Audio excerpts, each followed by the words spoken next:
오늘 함께 읽을 하나님의 말씀은 신약성경 로마서입니다. 지난주에 이어서 로마서 강해 설교를 이어가겠습니다. 로마서 8장 1절에서부터 4절까지 제가 가진 성경은 신약성경 249페이지입니다.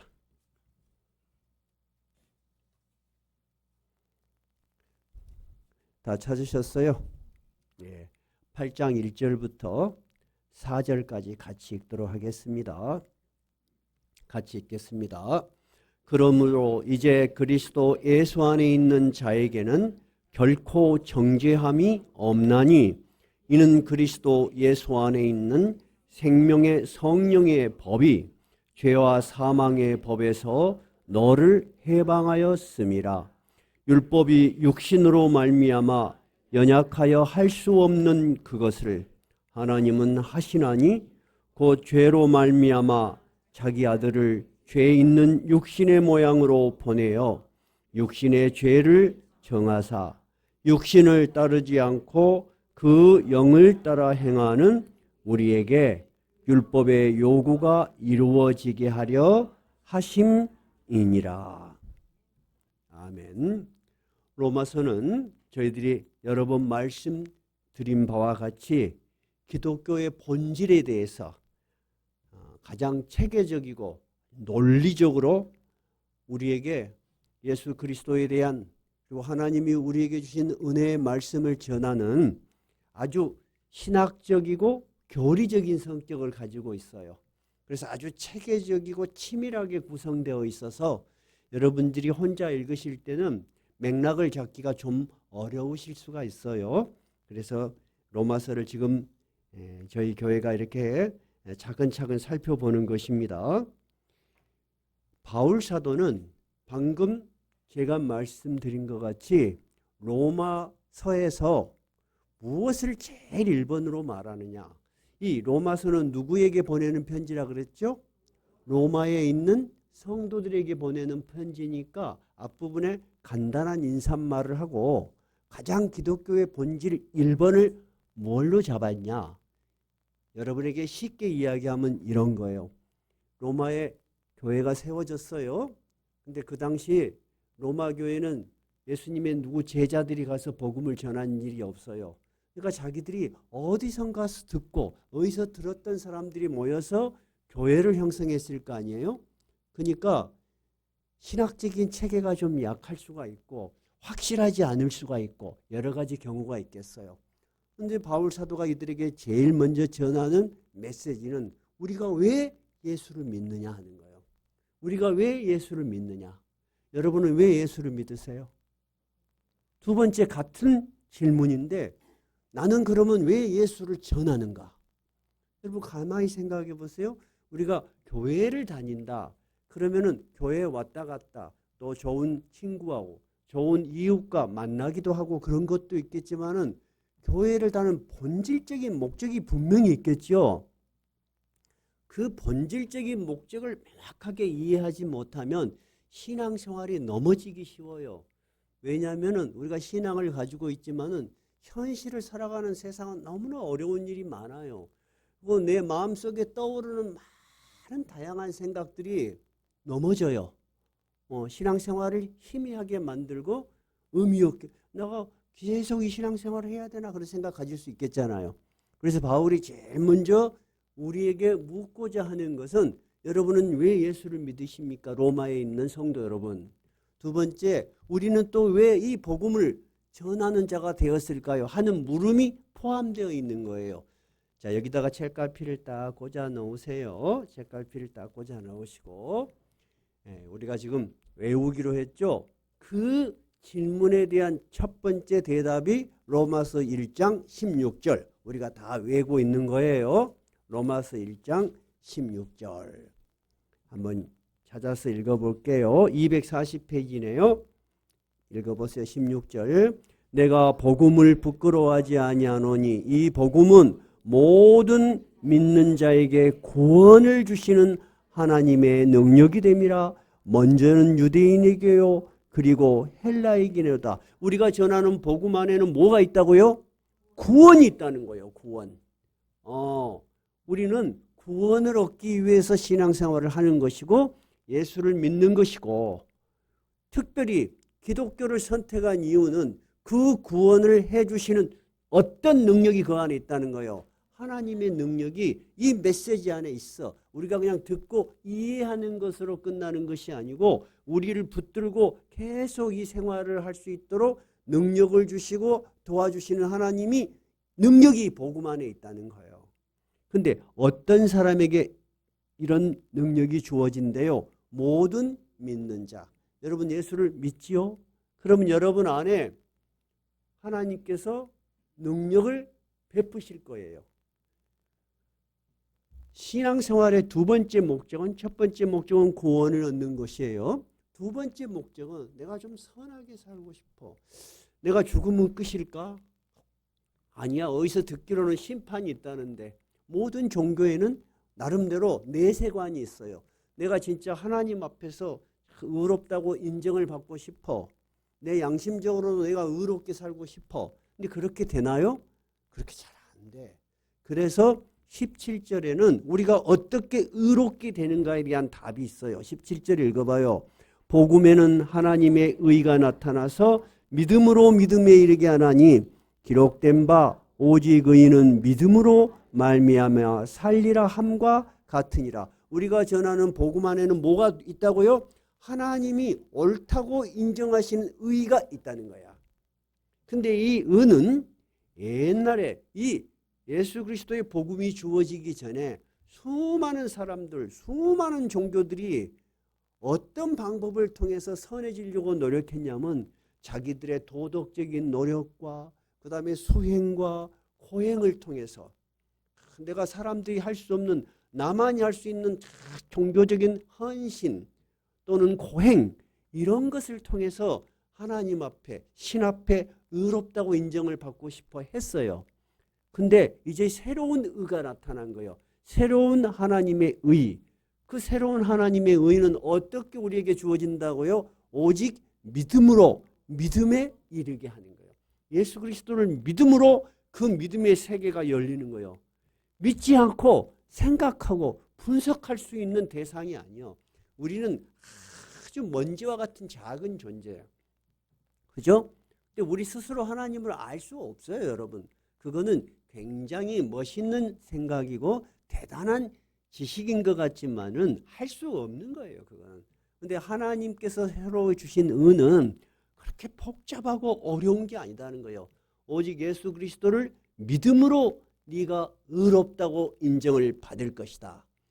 이것이 여러분 바울 사도가 말한 종교가 아니고 온 인류를 구원한 새로운 하나님의 메시지예요. 그것을 신학적으로 뭘 한다 그랬어요? 이신칭의. 이신칭이란 말을 여러분 어디서 들었어요? 저한테서, 우리 교회에서 설교를 통해서 들었죠. 그 내용이 그런 거예요. 그런데 정말로 그것이 가능한가? 어떻게 그것이 가능할 수가 있어? 그것이 왜 가능한가? 하나님은 그것이 어떻게 가능하게 만들었는가를 5장까지 이야기하고 있는 거예요. 그러면 5장까지는 이신칭에 대한 내용이겠죠?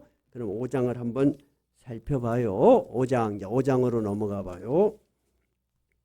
자, 어떻게 해서 우리가 의롭다고 하나님께 인정을 받을 수 있을까? 5장 8절부터 읽어봐요. 시작. 우리가 아직 죄인 되었을 때 그리스도께서 우리를 위하여 죽으심으로 하나님께서 우리에 대한 자기의 사랑을 확증하셨느니라. 무슨 말이죠? 하나님이 우리를 얼마나 사랑하냐면 자기의 하나밖에 없는 아들 예수 그리스도를 이 땅에 사람의 모양으로 보내셨어. 그래서 나의 죄를 위해서 대신 죽으셨어. 엄청난 사랑이죠. 그 이야기를 하는 거예요. 너희가 예수를 믿음으로 의롭게 되는 것은 그분이 너희 죄를 위해서 죽었기 때문이야. 너희들이 그것을 믿음으로 하나님이 나를 의롭다고 인정을 해줘. 내가 스스로 의롭게 된 게 아니죠. 누가 나 대신 나의 모든 죄를 짊어지셨다고요? 예수님 자신이. 8절 읽어봐요. 그러면 이제 우리가 그의 피로 말미암아 의롭다 하심을 받았으니 더욱 그로 말미암아 진노하심에서 구원을 받을 것이다. 바로 이것이 여러분 이신칭이가 갖고 있는 내용이에요. 그냥 우리 예수 믿어요. 교회 다녀요. 그래가지고 우리가 구원을 받거나 의롭게 되는 게 아니고요. 나의 죄 때문에 나는 분명히 심판을 받을 수밖에 없어. 그런데 누가? 예수님이 나를 대신해서 죽으셨어. 그 처참한 십자가의 죽음을 죽으셨어. 근데 사람들은 다 비웃었어. 저 사람이 왜 저렇게 죽지? 하나님의 아들이라면서 하고 다 깔깔대고 낄낄대고 모욕을 했어. 네가 하나님의 아들이라면서 왜 그렇게 죽냐? 근데 우리는 그렇게 이해하지 않아요. 어떻게 이해해요? 나를 위해서 저렇게 죽으셨다는 것을 우리가 받아들이는 거예요. 그래서 하나님께서 내가 너희들에게 베푼 사랑을 너희들이 믿었으므로 내가 그것을 인정해서 너의 죄를 모두 사해 줄 것이다 하는 거예요. 근데 그뿐만이 아니에요. 10절 한번 읽어봐요. 곧 우리가 원수되었을 때 그의 아들의 죽으심으로 말미암아 하나님과 화목하게 되었은즉 화목하게 된 자로서는 더욱 그의 살아나심으로 말미암아 구원을 받을 것이니라. 예수님의 부활이 없었더라면 예수님이 하나님의 아들인 걸 우리는 믿을 수 없어요. 이 세상에 모든 사람이 보는 가운데서 처참하게 죽었는데 자기가 약속한 대로 3일 만에 살아난 사람 없어. 예수님은 살아나셔서 자기가 한 말이 모두 사실이라는 것을 명확하게 밝히셨어. 그래서 예수를 믿는 사람은 죄의 사함을 받을 뿐만 아니라 예수의 부활과 함께 그 사람도 하나님의 나라로 들어가는 거예요. 여러분 이것을 성경에서는 구원이라고 분명히 적어서 있어요. 10절 제일 마지막에 뭐라고 했어요? 더욱 그의 살아나심으로 말미암아 구원을 받을 것이니라. 구원이라는 말이 여러분 쉬운 것 같은데 그 메시지가 갖고 있는 내용은 어마어마한 거예요. 나를 대신해서 죽은 예수 그리스도를 믿음으로 우리는 죄 사함을 받는 구원을 먼저 받는 거예요. 두 번째는 예수 그리스도께서 살아나심을 믿는 그 믿음으로 우리는 예수 그리스도께서 살아나신 것처럼 죽음 이후에 다시 살아날 거예요. 그래서 여러분 우리에게 구원이 주어진 거야. 여러분이 상상할 수 있는 이야기예요? 상상할 수 없는 이야기예요. 인류가 수없이 많은 노력과 수행과 종교를 가지고 이 구원의 문제를 해결해 보려고 했지만 결코 할 수 없었어요. 궁금한 사람은 안내를 받아서 지난주 설교를 다시 한번 들어보세요. 거기에 불교 수행자로서 유명한 어떤 스님 이야기가 나와요. 성철 스님 이야기가 나와. 8년 동안 앉아서 잤어. 뒤로 자는 것은 돌을 닦는데 뭔가 좀 장애가 될 것 같아. 나는 편안한 삶을 극복해 보겠다. 그리고 앉아서 8년을 잤어. 여러분 그렇게 한번 해봐. 뒤로 자빠져 본다니까. 우리는 흉내도 못 내는 걸 8년을 했어. 그 다음에 사람들하고 만남도 번거로워. 그래서 철조망을 쳐놓고 그 안에서 12년을 수행을 했어.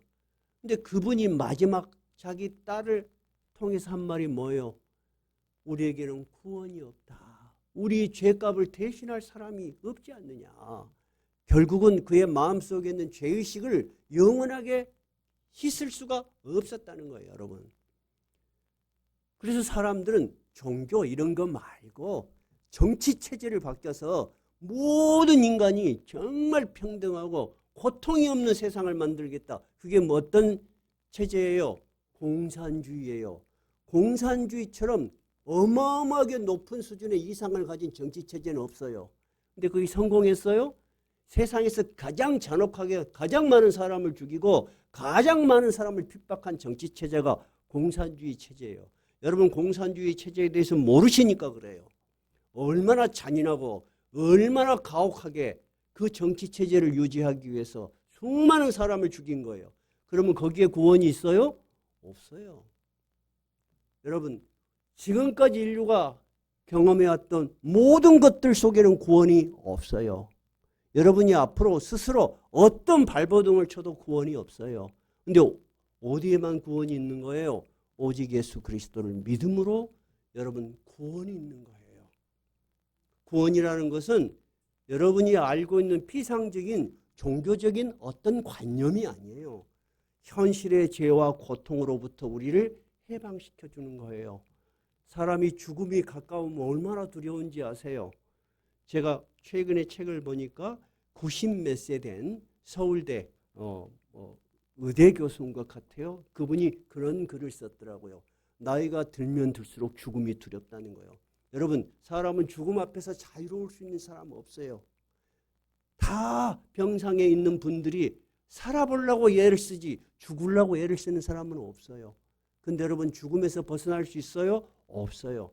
근데 예수 그리스도를 믿으면 죽음보다도 더 찬란한 부활한 영원한 생명의 나라로 가는 거예요. 그것을 믿는 거예요. 그것이 여러분 우리에게 주어진 구원의 메시지예요. 그리고 나서 8장으로 가는 거예요. 8장. 자, 8장 1절이 오늘 읽은 거죠. 뭐라고 시작했나요? 그러므로. 이 그러므로는 단어는 5장 끝에서 이어지는 거예요. 그러므로라는 것은 그렇게 우리에게 구원이 주어졌으므로 이제 그리스도 예수 안에 있는 자에게는 결코 뭐가 없다? 정죄함이 없다는 거예요. 이제 너는 예수 그리스도를 믿음으로 하나님 앞에서 정죄가 뭐라 그랬죠? 심판을 받는 거예요. 네가 죄가 있는가 없는가 다 놓고 살펴. 두 번째는 그래서 너는 몇 년 그렇게 심판을 내리죠. 판결을 내리죠. 그래서 여기서 정죄함이 없다는 것은 유죄 판결을 받지 않는다는 거예요. 왜 그러죠? 우리는 예수 그리스도를 믿음으로 심판을 받는 자리에서 어디로 옮겨버린 거예요? 하나님의 자녀가 되는 권세를 얻은 거예요. 그래서 요한복음 3장 16절은 예수님 자신이 뭐라고 얘기해요? 하나님이 세상을 이처럼 사랑하사 독생자를 주셨으니 이는 그를 믿는 자마다 멸망치 않고 네? 영생을 얻게 하려 함이라. 결코 그의 인생은 파괴가 되지 않아. 하나님 앞에 하나님의 자녀가 되는 예수를 믿는 사람은 하나님의 자녀로 위치가 바뀌어버린 거야. 여러분은 지금 누구예요? 하나님의 자녀요. 그런 게 실감이 나요? 실감이 나요? 그래, 손을 한번 들어봐요. 나는 실감이 난다. 1번. 2번은 좀 애매하다. 2번. 3번은 실감이 안 난다. 손 들어봐요. 자, 1번 실감이 난다. 좋아요. 한 4분의 3. 두 번째는 좀 애매하다. 응? 애매한 사람 없어요? 그 다음에 세 번째 실감이 안 난다. 손 안 든 사람은 그럼 뭐예요? 우리 경숙 집사님 손 들었어. 경숙 집사님은 1번이야. 왜 그러냐면 백숙 언니를 전도했기 때문에. 자기가 믿지 않고 자기에게 감동이 없었으면 절대 전도 못해요, 여러분. 전도라는 것은 내가 확신이 없지만은 좋다고 느꼈기 때문에 전도한 거야. 그래서 예숙이 언니 친구지만은 내가 전도한 걸로. 그래서 우리 교회에서 50% 권리를 주기로 했잖아요. 여러분, 우리가 확신한다고 해서 그것이 믿음이 되는 게 아니에요. 내가 무엇을 믿음으로 고백하느냐 하는 거예요. 여러분은 예수를 믿습니까? 그 예수님이 나의 죄를 위해서 죽었다고 믿으십니까? 여러분, 그 믿음이 여러분의 위치를 정하는 거지 내가 얼마나 확신이 드냐. 확신이 잘 안 들어. 인간은 때로는 막 하나님 말씀을 듣고 막 성령이 있을 때는 막 아멘 할렐루야 금방 하늘 날아갈 것 같아. 근데 집에 가서 마누라하고 싸우고 직장에서 시달리고 그러면 어때? 다운이 돼. 그리고 교회 한 달, 두 달 안 나오면 어떻게 돼? 신앙이 완전히 위축이 돼버려. 그러면 그런 실감이 날까 안 날까? 안 나. 그러죠? 그런데도 여러분은 여전히 누구의 자녀야? 하나님의 자녀야. 여러분들 중에도 우리는 옛날에 가정이 다 5남매, 6남매, 7남매, 많은 사람은 10남매도 있었어요. 자식이 10명이면 여러분 똑같은 자식이 있는 줄 알아요? 다 달라. 말 안 듣는 놈, 그리고 중간에 나가본 놈 다 행해. 그러면 그 자식 내 자식이 아니요. 내 자식이요. 똑같아. 좀 부족한 거지. 아버지의 사랑, 부모의 사랑과 기대에 좀 못 미친 거지만은 절대 하나님의 자녀에서 벗어날 수 없는 거예요. 자, 그것을 2절 한번 읽어봐요. 이는 그리스도 예수 안에 있는 생명의 성령이 법이 죄와 사망에 벗어 너를 해방하였습니다. 너가 예수를 믿음으로 예수 안에 있는 생명의 성령의 법이 살아있는 너희를 살게 하는, 너희를 거룩하게 하는 그 예수 그리스도의 생명의 성령의 법이 너희 안에 들어와 있어. 들어와 있어가지고 너를 죄와 사망으로부터 해방시켜버렸어. 너는 다시 죄와 사망으로 넘어지지가 않아. 그 안에 무엇이 있기 때문에? 생명의 성령의 법이 있기 때문에. 그래서 8장에서부터는 약간의 강조점이 어디로 바뀌냐면은 성령이 나오기 시작해요. 그 전에도 물론 성령이 나왔지만은 8장에서부터는 이 성령의 역할이 굉장히 강조되는 거예요. 그러면 우리가 한 절 한 절에 있는 것을 조금 더 깊이 살펴봅시다. 1절에 보니까 그러므로 이제 그리스도 예수 안에 있는 자에게는 이렇게 돼 있어요. 예숙 씨 오른쪽으로 조금만 이동해 주세요. 예숙 씨 아니 오른쪽으로 제가 봐서 됐어요. 그대로. 아니 이쪽으로. 나 백숙 씨가 쳐다보고 싶었어. 오케이 이제 잘 보여. 이제 잘 보여. 네. 여러분 지금 1절 2절을 조금 깊이 있게 살펴보기로 해요. 그러므로 읽어봐요. 그러므로 이제 그리스도 예수 안에 있는 자에게는 결코 정죄함이 없다. 8장 1절을 보니까 우리가 예수를 믿으면 구원을 받는다라고 그렇게 이야기를 했는데 8장 1절은 조금 깊이 있게 이야기했어요. 예수를 믿는 것을 여기서는 어떻게 표현했나요? 이제 그리스도 예수 안에 있는 자에게로 표현했어요. 자, 그러면은 이 말이 무엇을 의미하는지 한번 생각해 봐요. 어떤 사람에게 전도를 했어요. 근데 이 전도를 받은 사람이 하도 전도를 많이 들어서 예수쟁이들이 뭔 말하는지 다 알아. 그래서 진짜로 그렇게 말하는 사람들이 덜어 있어요. 예수를 전도를 하면 이렇게 이야기해요. 예수 믿으면 다 하나님 나라에 간다며. 그러니까 나는 지금부터 하고 싶은 거 다 하다가 죽기 전에 숨이 꼴까닥 넘어지기 전에 나 예수 믿어. 그렇게 하고 죽을란다. 그런 사람들이 있어요. 그 사람은 예수 안에 있는 사람이에요? 예수 밖에 있는 사람이요? 예수 밖에 있는 사람이야. 그것은 예수를 하나의 자기가 알아서 그때가 딱 되면 죽을 때가 됐어. 그래서 마지막에 결국 죽을 때 나 예수 믿을란다. 그렇게 할 수 있다고 생각하는 사람이야. 제가 어디서 수기를 한번 봤는데요. 어떤 사람이 친구에게 굉장히 열심히 전도를 했대요. 그러니까 그 친구가 꼭 그런 식으로 이야기를 했다는 거야. 근데 그 다음날 교통사고로 그 친구가 죽어버렸어. 그러면 그 친구는 자기가 죽기 전에 꼴딱 하기 전에 예수 믿으려고 했는데 마음대로 돼? 안 되는 거야 그게. 그러니까 얼마나 부족한 생각이요. 둘째는 예수를 믿는다고는 말을 하는데 전혀 예배도 드리지도 않고 그리고 신앙생활이라는 것도 하지도 않고 가끔씩 잊어볼만 하면 와. 여러분 이 사람은 예수를 믿는 것 같은데 예수 안에 있는 사람 같소? 왔다 갔다 하는 사람 같소? 예수 밖에 있는 사람 같소? 우리가 예수 안에 있다고 말하기는 좀 어려울 것 같아요. 그러면 우리가 예수 안에 있다는 것이 무엇인지를 이해를 하면 아 예수 믿는 것이 이런 것이구나 하고 여러분이 이해할 수 있어요. 로마서 6장 3절에서부터 5절까지 예수 안에 있다는 것이 뭔지를 설명해 놨어요. 여기다 책갈피 꽂아놨죠. 6장으로 가봐요. 6장 3절 한번 읽어봐요. 시작. 무릇 그리스도 예수와 합하여 세례를 받은 우리는 그의 죽으심과 합하여 세례를 받은 줄을 알지 못하느냐.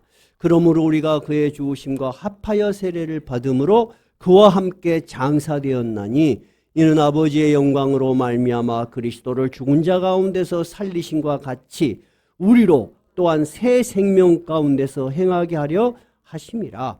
만일 우리가 그의 죽으심과 같은 모양으로 연합한 자가 되었으면 또한 그의 부활과 같은 모양으로 연합한 자도 되리라. 자, 여기에서 같은 단어가 두 번, 세 번 반복되는 단어가 있어요. 뭐예요?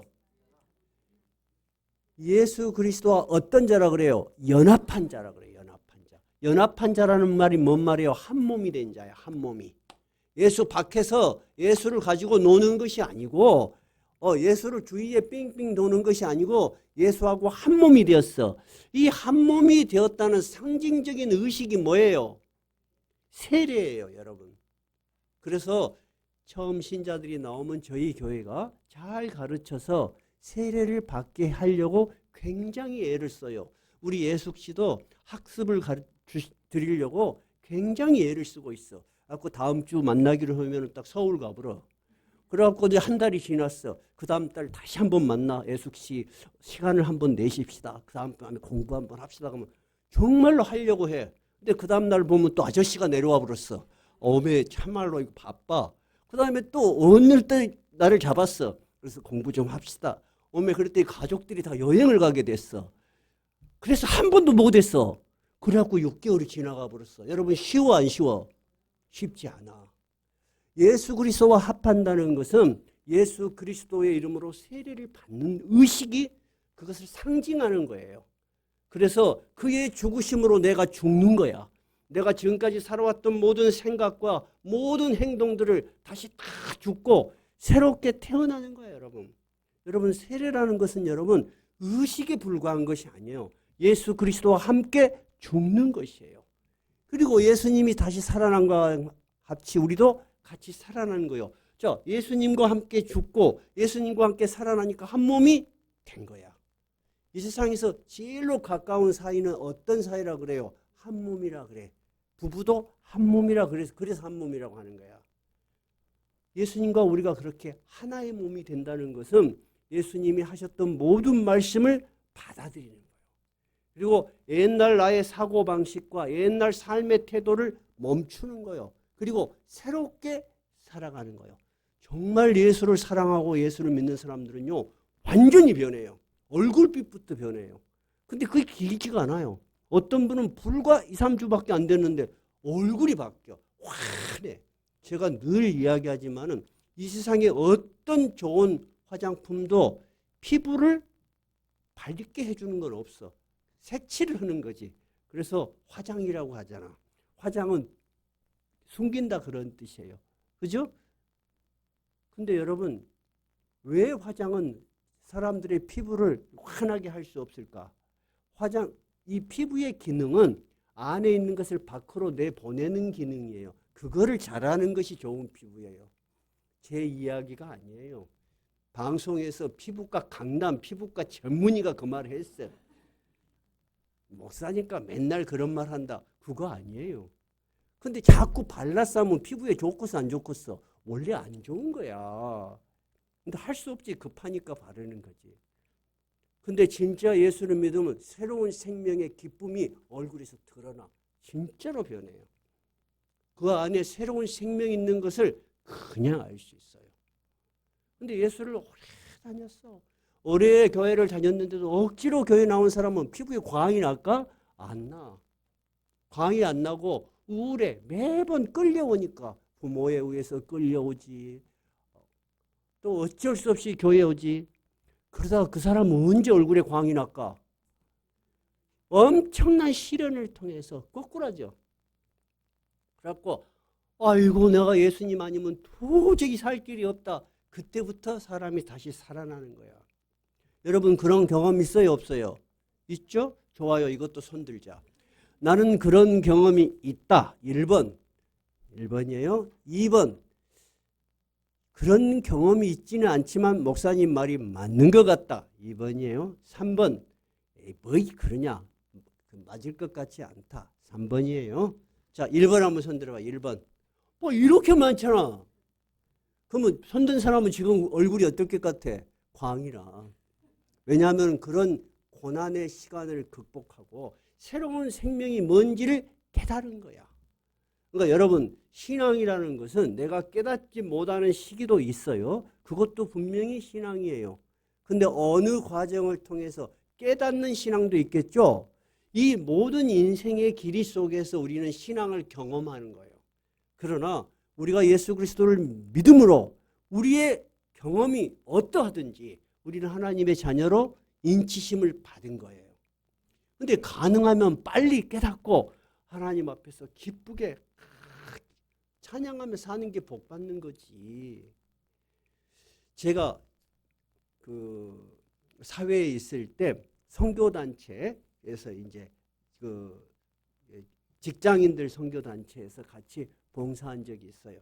근데 거기에 안수 집사님이 한 분 있었는데 그 안수 집사님이 이런 이야기를 해요. 자기는 교회에서 예수 믿다가 그냥 사고 치고 그러다가 안 믿, 그냥 말썽 부리다가 시험 당해갖고 엄청나게 고생하다가 다시 깨닫고 간증하는 사람들, 그런 사람들을 교회에서 앞에 세워서 간증시키는 거 자기는 바람직하지 않다고 생각한다 그래. 그래서 다들 왜 그리 생각하냐니까, 아니 예수를 믿었으면 처음부터 잘 믿지 왜 그렇게 안 믿고 하나님한테 징계를 당하고 그 고생을 하다 오냐 이거요. 그게 어리석은 강이야 말이에요. 말은 맞지요. 근데 인간이 그리 어리석습니다. 당해보지 않으면 잘 몰라. 오늘 8장으로 다시 돌아가면 이제 그리스도 예수 안에 있는 자액이라는 의미를 이제 아시겠어요?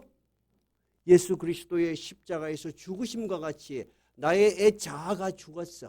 이것이 살아나려고 하면 아니야. 내가 이렇게 살면 안 돼. 하고 새로운 생명으로 살려고 힘쓰는 사람이야. 두 번째는 우리가 죽음으로 끝난다는 것을 이제는 벗어났어. 우리는 죽음 위에 예수 그리스도의 부활과 같이 영원한 생명으로 갈 것이라는 소망이 있어야 해. 그러니까 우리가 병들어도 겁이 안 나. 왜? 누구나 다 죽을 거잖아. 그런데 나는 이 죽음의 시간이 지나면 어디로 간다? 하나님의 영광스러운 나라로 부활할 것이다. 그래서 여러분 굉장히 중요한 거야 이것이.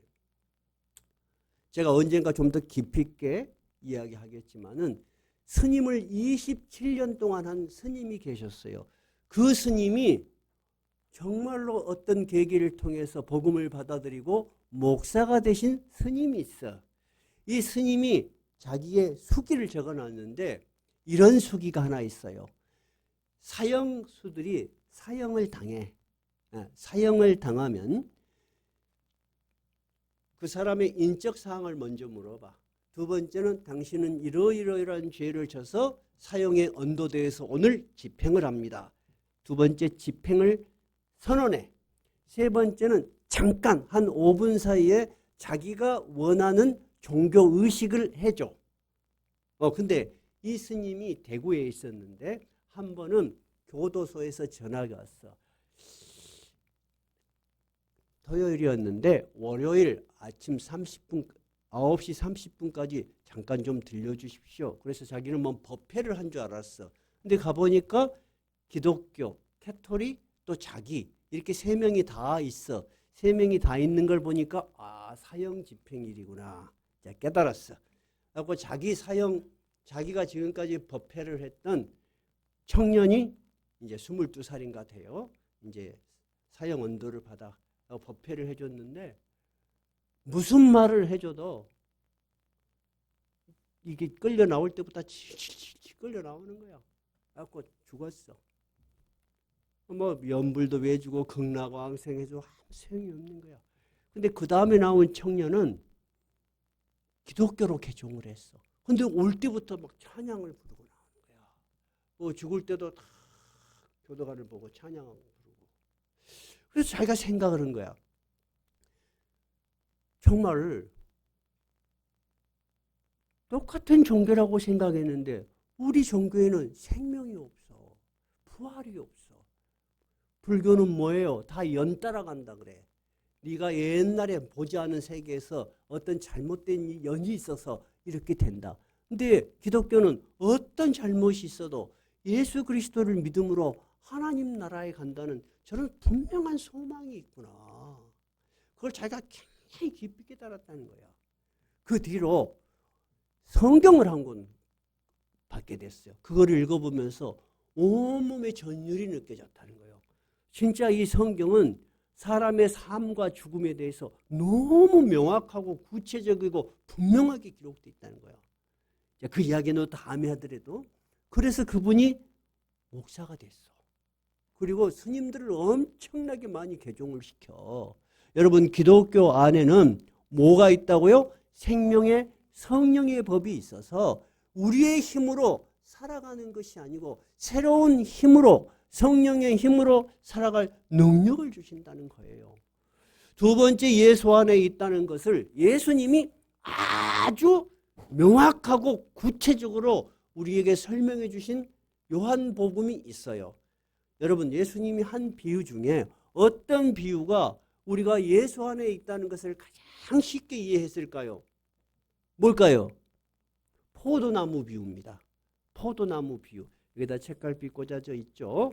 자, 요한복음으로 가봐요. 요한복음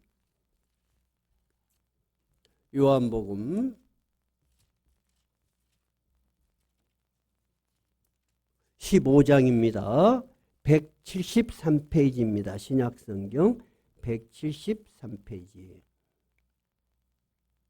5절부터 읽어볼게요. 15장 5절.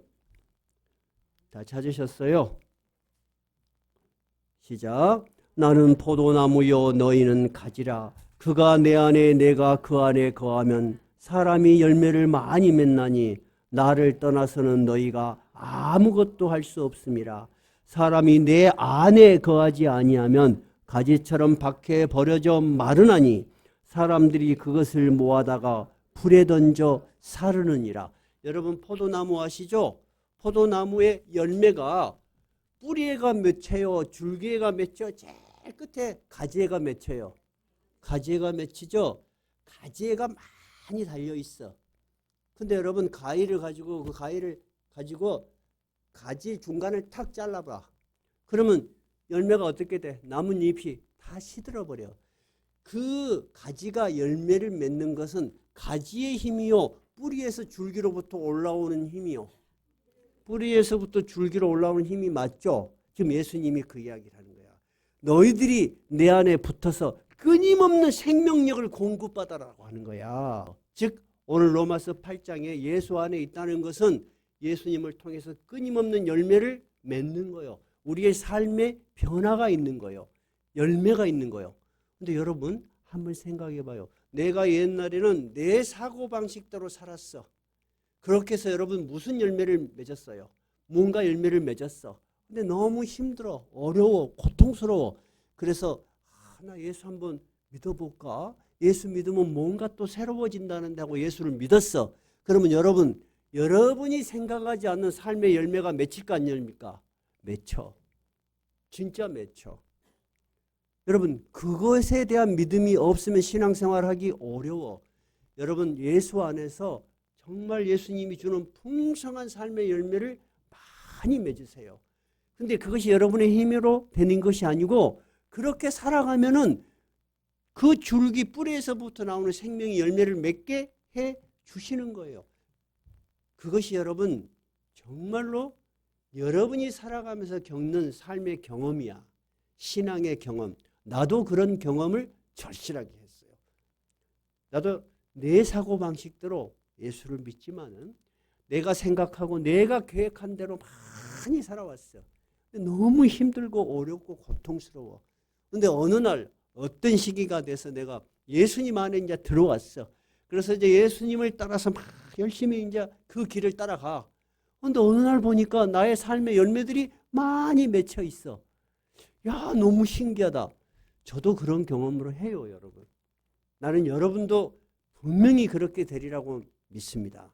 여러분, 그리고 그렇게 된다는 것이 예수님의 약속이에요. 너희가 내 안에 있으면은, 자, 5절 한번 읽어봐요. 자, 5절 한번 읽어볼까요? 나는 포도나무요 너희는 가지라. 그가 내 안에 내가 그 안에 거하면 사람이 열매를 많이 맺나니. 여러분 안에 여러분이 상상할 수 없는, 여러분이 계획하지 않았던, 여러분이 차마 미처 예상하지 못했던 많은 삶의 변화와 열매가 분명히 맺힐 것입니다. 그것이 여러분 오늘 로마서 8장에서 예수 안에 있는 자에게는 결코 정죄함이 없다는 그 내용이 가지고 있는 의미입니다. 이해가 되셨어요? 자, 그러면 우리가 예수 안에 있으려면 어떻게 해야 되겠어요? 그냥 가만히 있는 것은 예수 안에 있는 게 아니죠. 우리 역시 예수를 이미 받아들였다면 노력을 해야 되겠죠.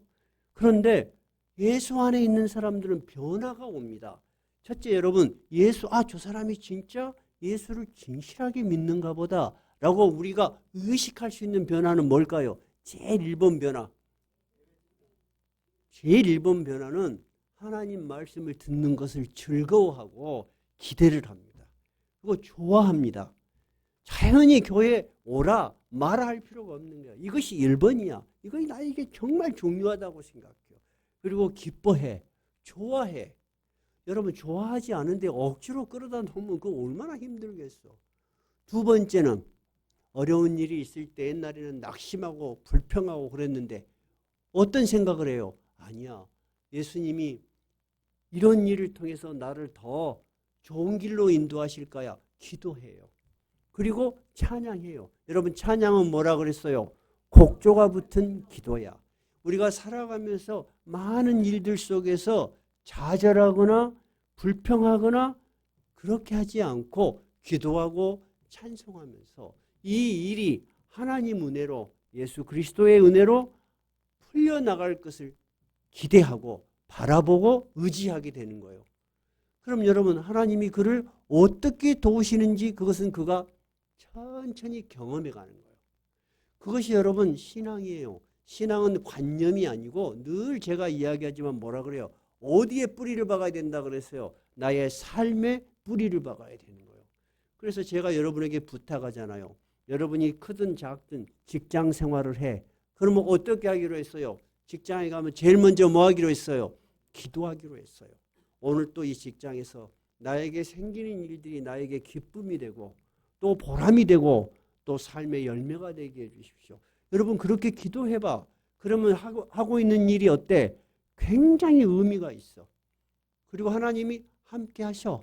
그리고 그런 일들을 통해서 여러분의 삶의 변화가 와. 그거를 믿어야 되는 거예요. 그리고 그렇게 되는 거예요, 여러분. 여러분 그렇게 하고 있죠? 네, 그것이 여러분 삶의 변화고 삶의 열매야. 가정에서도 마찬가지예요. 가정에서도 일주일에 한 번이라도 그것도 많다면 한 달에 한 번이라도 자녀들과 함께 찬양을 불러봐. 세상에 우리 엄마가 맨날 이 새끼는 이러면 안 돼. 이러면 안 돼요. 나무래던 엄마가 얘들아 전부 다 모여라. 그래서 찬양을 자녀들하고 한다. 새로운 변화요 아니요? 완전히 새로운 변화요. 자녀들을 위해서 축복의 기도를 해줘. 그리고 하나님께서 인도해 줄 것을 기도해. 자녀들이 봤을 때 어때? 우리 엄마 너무 좋은 거야. 여러분 삶의 변화라는 것은 대단한 것을 통해서 이루어지는 것이 아니에요. 조금씩 예수 그리스도께서 말씀하신 것처럼 포도나무가 생명력을 받아서 열매를 맺어가듯이 오랜 세월 거쳐서 그렇게 되는 거예요. 저도 지금 이 자리에 서 있는데 꽤 오래됐잖아요. 나는 응애할 때부터 신앙인이었어. 그런데도 처음부터 이렇게 신앙이 좋았나요? 천만의 말씀이요. 안 그래. 삶의 변화를 통해서 다양한 경험들을 통해서 우리가 변해가는 거예요. 그죠? 보다 본질적인 것은 무엇에 대한 이해가 있어야 돼요? 복음에 대한 하나님의 말씀에 대한 이해가 있어야 돼요. 그래서 목사님이 시간을 내서 우리 공부합시다. 또 이런 시간이 있으니까 시간을 좀 내십시오. 그러면 열심히 해야 돼요. 그죠? 우리 경숙 씨가 우리 김경숙 집사님이 진짜 조금씩 배운 사람이야. 이 경숙 집사님은 죄송하지만은 정말로 본인이 생각하는 것보다는 일이 많았어. 뭔 일만 하려면 저기 그 남편이 정읍에 데리고 가버려. 그래갖고 시간이 안 나. 그런데도 조금씩 배워갖고 한 6, 7년 이렇게 하니까 지금은 거의 다 알아먹어. 여러분 생명이라는 것은 끊임없이 성장하는 거예요. 그죠? 그러니까 우리 직분자들은 새로운 교인들이 오시면 금방금방 성장할 거다 생각하면 안 돼. 1년에 한 번 오면 또 한 번 온 대로, 한 달에 한 번 오면 한 번 온 대로 그렇게 성장해야 되는 거예요. 오늘 말씀을 마칠게요. 로마서 8장은 교리적인 내용을 가지고 있지만은 더 깊이 들어가면은 정말 우리의 삶에 뿌리가 있는 가르침이에요. 그러므로 이제 그리스도 예수 안에 있는 자에게는 결코 정죄함이 없어. 우리가 예수 그리스도를 다 붙들어. 그렇죠? 예수님이 죽으심은 누구를 위한 거다? 나를 위한 거다. 그러므로 나의 죄는 하나님 앞에 다 용서받은 거야. 내가 이렇게 살아가지만은 마지막 하나님의 나라로 갈 수 있는 근거는 뭐요? 예수님이 부활하셨기 때문에. 그것을 믿는다면은 여러분 1차적으로 여러분 예수님 안에 있는 사람이야. 두 번째는 예수님이 말씀하신 포도나무 비유처럼 매일매일 매주 예수 그리스도를 통해서 생명을 공급받아야 돼. 그래서 매주 교회 나오는 것을 소홀하게 생각하면 안 돼. 뭔 일만 조금 있으면 아사 잘 됐다. 오늘 마침 좋은 핑계거리 생겼다. 목사님 저 갑니다. 그러지 말고 좀 고민도 좀 하고 나 예수를 믿는데 오늘 교회 가야 됩니다. 여러분 그런 좀 희생도 좀 해가면서 신앙생활 해. 그래야지 뭔가 잘하는 것이 있지. 여러분 제 말이 맞아요 틀려요? 맞잖아요. 그죠? 근데 여러분 그리 될 거예요. 여러분 그것이 예수 그리스도 예수 안에 있는 사람이야.